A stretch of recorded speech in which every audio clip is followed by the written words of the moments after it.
ഇപ്പോൾ എടുത്ത് നോക്കുകയാണെങ്കിൽ എസ്എസ്സി ആണെങ്കിലും ആർആർബി ആണെങ്കിലും എല്ലാ പരീക്ഷകളിലും സ്പോർട്സുമായിട്ട് ബന്ധപ്പെട്ട് ചോദിക്കുന്ന ഒരു പാറ്റേൺ എന്ന് പറഞ്ഞാൽ ഒരു മത്സരത്തിൻ്റെ ടേം അല്ലെങ്കിൽ ആ മത്സരത്തിൽ യൂസ് ചെയ്യുന്ന ടേമുകൾ ഏതൊക്കെയാണ് എന്ന് നിരവധി പരീക്ഷകൾക്ക് അങ്ങനത്തെ ഒരു ചോദ്യങ്ങൾ വരുന്നതായിട്ട് ശ്രദ്ധയിൽപ്പെട്ടിട്ടുണ്ട്.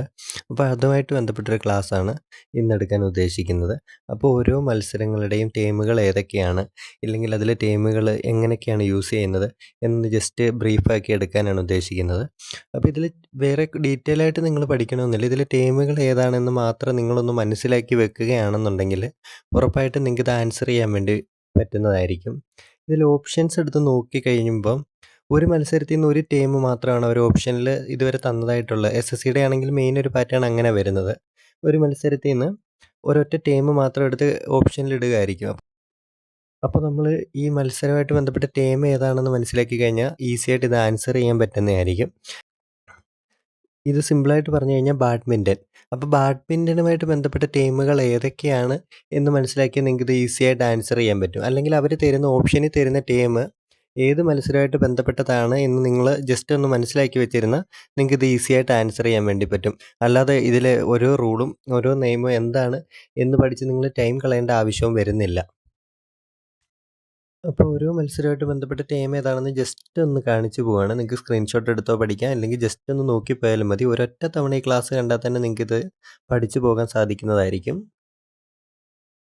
അപ്പോൾ എസ്എസ്സി ലാസ്റ്റ് ഇപ്പോൾ സ്റ്റെനോ ആണെന്നുണ്ടെങ്കിലും എംടിഎസിനാണെന്നുണ്ടെങ്കിലും ഈ ബാഡ്മിൻ്റനുമായിട്ട് ബന്ധപ്പെട്ട ടീം അല്ലെങ്കിൽ ബാഡ്മിൻ്റണിൽ കണ്ടിന്യൂസ് ആയിട്ട് ഒരു റൗണ്ട് പൊയ്ക്കൊണ്ടിരിക്കുമ്പോൾ അടുത്ത ഒരാളിലേക്ക് അത് പാസ് ചെയ്യുകയാണെങ്കിൽ അതിൽ വരുന്ന ടീം ഏതാണ് അങ്ങനെയുള്ള ചോദ്യങ്ങളായിരുന്നു വന്നിട്ടുള്ളത്. അതിൻ്റെ ആൻസർ വന്നത് ലെറ്റാണ്. അപ്പോൾ ബാഡ്മിൻ്റനുമായിട്ട് ബന്ധപ്പെട്ട ടീമുകൾ അറിയാമെങ്കിൽ ഈസി ആയിട്ട് ഇത് നമുക്ക് ആൻസർ ചെയ്യാൻ വേണ്ടി പറ്റുന്നതായിരിക്കും.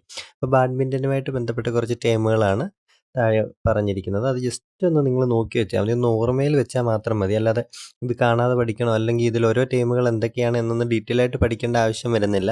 ഞാൻ പറഞ്ഞില്ലേ, സെൻട്രൽ എക്സാമുകൾക്ക് അതിൻ്റെ ഓപ്ഷനിൽ വരുന്നത് ഒന്നോ രണ്ടോ കാര്യങ്ങളായിരിക്കും. അതിൽ നിന്ന് നമുക്ക് ലോജിക്കലി ഈസി ആയിട്ട് പിക്ക് ചെയ്യാൻ പറ്റുന്നതായിരിക്കും. അപ്പോൾ വെറുതെ കൂടുതൽ പഠിച്ച് ടൈം കളയണ്ട, ഇതിനു വേണ്ടി ഒരുപാട് സ്പെൻഡ് ചെയ്യേണ്ട. പക്ഷേ ഇത് ജസ്റ്റ് ഒന്ന് മനസ്സിലാക്കി പോയി കഴിഞ്ഞാൽ ഉറപ്പായിട്ടും ഒരു മാർക്ക് നിങ്ങൾക്ക് സ്കോർ ചെയ്യാൻ പറ്റുന്നതായിരിക്കും. അപ്പോൾ ഇതാണ് ബാഡ്മിൻ്റനുമായിട്ട് ബന്ധപ്പെടുന്ന മെയിൻ ടീമുകൾ ഇതൊക്കെയാണ്. Double, drop, game, let, love, smash അങ്ങനെയുള്ള ടീമുകൾ നിങ്ങൾ ജസ്റ്റ് ഒന്ന് ഓർത്ത് വെച്ചാൽ മതി. അല്ല സ്ക്രീൻഷോട്ട് എടുത്ത് ഇടയ്ക്കൊന്ന് എടുത്ത് ജസ്റ്റ് ഒന്ന് നോക്കിയാലും മതി നിങ്ങൾ. അല്ലെങ്കിൽ എഴുതി പഠിക്കേണ്ടവർക്കുണ്ടെങ്കിൽ ഒരു തവണ എഴുതിയാൽ തന്നെ ഇത് നിങ്ങളുടെ മനസ്സിൽ നിൽക്കും. അടുത്തത് ബേസ്ബോളുമായിട്ട് വരുന്ന ടീമുകളാണ്.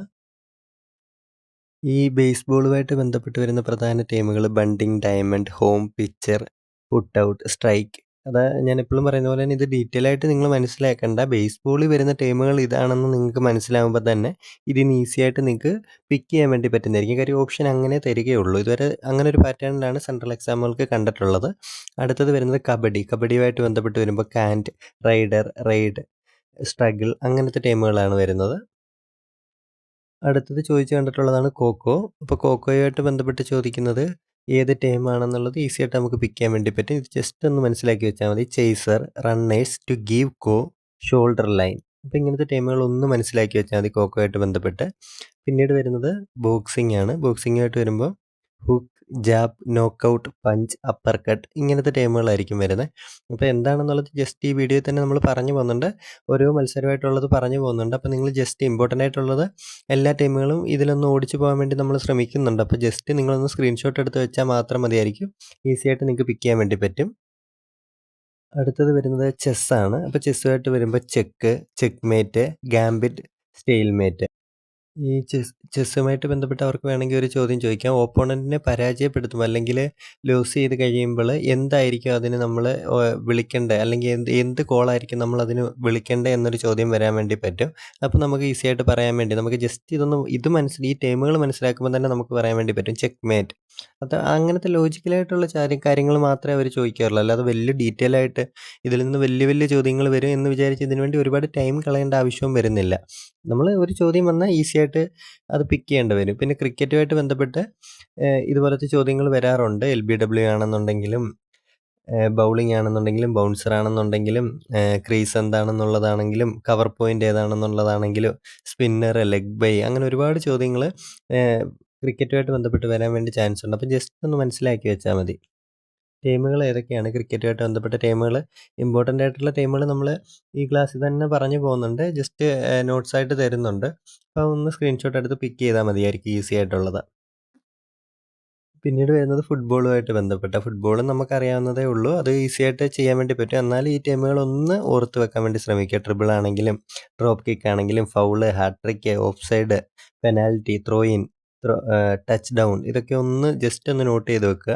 പിന്നെ ഹോക്കിയും ഇന്ത്യയുടെ ഒരു നാഷണൽ ഗെയിം ആയതുകൊണ്ട് തന്നെ ഹോക്കി ഒരു ഇമ്പോർട്ടൻ്റ് ആയിട്ടുള്ള കാര്യമാണ്. അപ്പോൾ ധ്യാൻചന്ദിനെയും ജസ്റ്റ് ഹോക്കിയായിട്ട് നമ്മൾ ബന്ധപ്പെട്ട് പോകുമ്പോൾ ധ്യാൻചന്ദിനെക്കുറിച്ചും ഡീറ്റെയിൽ ആയിട്ട് ജസ്റ്റ് ഒന്ന് ഓർത്ത് വെക്കുക. അപ്പോൾ ഹോക്കിയുമായിട്ട് ബന്ധപ്പെട്ട ടീമുകളും ഒന്ന് മനസ്സിലാക്കാൻ വേണ്ടി ശ്രമിക്കുക. ഈ ഹോക്കിയുമായിട്ട് ബന്ധപ്പെട്ട് ബുൾ എന്താണ്, ക്യാരി എന്താണ്, central forward, carry dribble, goal, hat trick, penalty, corner, scoop അങ്ങനത്തെ കാര്യങ്ങൾ ജസ്റ്റ് നമുക്ക് ഞാൻ പറഞ്ഞല്ലോ ഡീറ്റെയിൽ ആയിട്ട് ഇത് വേണ്ട. ഞാനിത് റിപ്പീറ്റ് ചെയ്യാണ് വെറുതെ ഇതിനു വേണ്ടി നിങ്ങൾ ടൈം സ്പെൻഡ് ചെയ്യാതിരിക്കാൻ വേണ്ടിയാണ് ഞാനിത് വീണ്ടും വീണ്ടും റിപ്പീറ്റ് ചെയ്യുന്നത്. ജസ്റ്റ് ഈ ടൈമുകൾ മാത്രം മനസ്സിലാക്കി നിങ്ങൾക്ക് ഈസി ആയിട്ട് പിക്ക് ചെയ്യാൻ വേണ്ടി പറ്റും. ഈ ക്ലാസ്സിൽ ബാക്കി ഇതുവരെ പരീക്ഷയ്ക്ക് ചോദിച്ചിട്ടുള്ളതും അല്ലെങ്കിൽ ഇനി അങ്ങോട്ട് ഇമ്പോർട്ടൻ്റ് ആയിട്ട് ചോദിക്കാൻ ചാൻസ് ഉള്ളത് ടേമുകൾ മാത്രം നമ്മളൊന്ന് ജസ്റ്റ് പറഞ്ഞു പോകുന്നതേ ഉള്ളൂ. നിങ്ങൾ ജസ്റ്റ് ഇതിൽ ഞാൻ എല്ലാ കാര്യങ്ങളും പറഞ്ഞു പോയിട്ടുണ്ട്. ഇതുവരെ ഇനി വരേണ്ട കുറച്ച് ഈവൻറ്റ്സ് ഉണ്ട്. ഹോഴ്സ് ആണെന്നുണ്ടെങ്കിലും tennis, polo, rifle, shooting, rugby, swimming, volleyball, wrestling. അപ്പോൾ അതിൻ്റെ കാര്യങ്ങൾ ജസ്റ്റ് ഒന്ന് നോട്ട്സിൽ ആഡ് ചെയ്ത് പോകുന്നുണ്ട്. നിങ്ങൾ ജസ്റ്റ് സ്ക്രീൻഷോട്ട് എടുത്ത് ഓക്കെ ഇപ്പം ഡ്രോപ്പ് കിക്ക് എന്ന് പറഞ്ഞാൽ അത് റഗ്ബിയുമായിട്ട് ബന്ധപ്പെട്ടതായിരിക്കും. അങ്ങനെ ജസ്റ്റ് ഒന്ന് മനസ്സിലാക്കിയാൽ മതി. ഇപ്പോൾ ബണ്ടർ എന്താണെന്നൊരു ക്വസ്റ്റ്യൻ വന്നു കഴിഞ്ഞാൽ അത് ഏത് മത്സരമായിട്ട് ബന്ധപ്പെട്ടാണെന്ന് ചോദിച്ചാൽ ഈസി ആയിട്ട് നമുക്ക് പിക്ക് ചെയ്യാൻ വേണ്ടി പറ്റണം. അത് ആ ടേം പോളോയായിട്ട് ബന്ധപ്പെട്ടതാണത്. അത് ഈസി ആയിട്ട് നമുക്ക് പിക്ക് ചെയ്യാൻ വേണ്ടി പറ്റണം. അപ്പോൾ അത് ജസ്റ്റ് ഓരോ മത്സരങ്ങളുമായിട്ട് ബന്ധപ്പെട്ട ടേം ഏതാണെന്ന് അറിഞ്ഞാൽ മാത്രമേ നമുക്കിതിന് ആൻസർ ചെയ്യാൻ വേണ്ടി പറ്റൂ. അതുപോലെ തന്നെ ബാക്ക് ഹാൻഡ് ഡ്രൈവ് അതെന്തുമായിട്ട് ബന്ധപ്പെട്ടാണെങ്കിൽ ലോൺ എന്ന് നമുക്ക് എഴുതാൻ വേണ്ടി പറ്റണം. ഇപ്പം വോളി അല്ലെങ്കിൽ ഗെയിം, സെറ്റ്, ലവ് ഇതൊക്കെ ബാഡ്മിൻ്റനായിട്ടും വരുന്നുണ്ട്. അതുപോലെ തന്നെ ടെന്നീസുമായിട്ടും വരുന്നുണ്ട്. അപ്പോൾ ഏതെങ്കിലും ഒരു ഓപ്ഷൻ അവർ തരും. നമുക്ക് വലിയ ടഫായിട്ടുള്ള കാര്യങ്ങളായിരിക്കില്ല ഇതിൽ വരുന്നത്. പിന്നെ സ്ക്രീൻ, ഡ്രോപ്പ് കിക്ക് ഇതൊക്കെ റഗ്ബിയായിട്ട് ബന്ധപ്പെട്ടായിരിക്കും. സ്ട്രോക്ക് എന്താണ്, സ്വിമ്മിങ്ങുമായിട്ട് ബന്ധപ്പെട്ടായിരിക്കും. ബൂസ്റ്റർ, ലവ്, സർവീസ് അതൊക്കെ വരുന്നത് വോളിബോളുമായിട്ട് ബന്ധപ്പെട്ടായിരിക്കും. ഇപ്പോൾ ഹാഫ് നെൽസൺ, ഹേവ് അതൊക്കെ വരുന്നത് റെസ്ലിങ്ങുമായിട്ട് ബന്ധപ്പെട്ടായിരിക്കും. അപ്പം അങ്ങനെ വലിയ ടഫ് അല്ലാത്ത കാര്യങ്ങളെ ചോദിക്കുകയുള്ളൂ. അതുപോലെ ഈ നോക്കൗട്ട്, പഞ്ച്, അപ്പർ കട്ട് ഇതൊക്കെ ബോക്സിങ്ങുമായിട്ടും നമുക്ക് റിലേറ്റ് ചെയ്ത് പറയാൻ വേണ്ടി പറ്റും. അപ്പോൾ ടേം ഒന്ന് മനസ്സിലാക്കി വെച്ചാൽ ഈസി ആയിട്ട് നിങ്ങൾക്ക് മാർക്ക് കളയാതിരിക്കാം. ഈസി ആയിട്ട് പിക്ക് ചെയ്ത് വിടാം. അപ്പോൾ എല്ലാ പരീക്ഷയ്ക്കും കണ്ടുവരുന്നൊരു കാര്യം തന്നെയാണിത്. അപ്പോൾ ഇത് ഒരുപാട് പരീക്ഷയ്ക്ക് കണ്ടു. എന്നാൽ ഞാൻ ഒരുപാട് ക്ലാസ്സുകൾ ചെക്ക് ചെയ്തപ്പോൾ പലരും മിസ്സാക്കി പോയ ഒരു ടേമാണിത്. ഈ ഒരു ഗെയിമുമായിട്ട് അല്ലെങ്കിൽ സ്പോർട്സുമായിട്ട് ബന്ധപ്പെട്ട ടേംസ് പല ഓൺലൈൻ ക്ലാസ്സുകളിലും കണ്ടിട്ടില്ല. അപ്പം അതുകൊണ്ട് ആരും പഠിക്കാതെ പോകണ്ട എന്ന് വിചാരിച്ചിട്ടാണ് ഇങ്ങനെ ഒരു ക്ലാസ് ചെയ്യുന്നത്.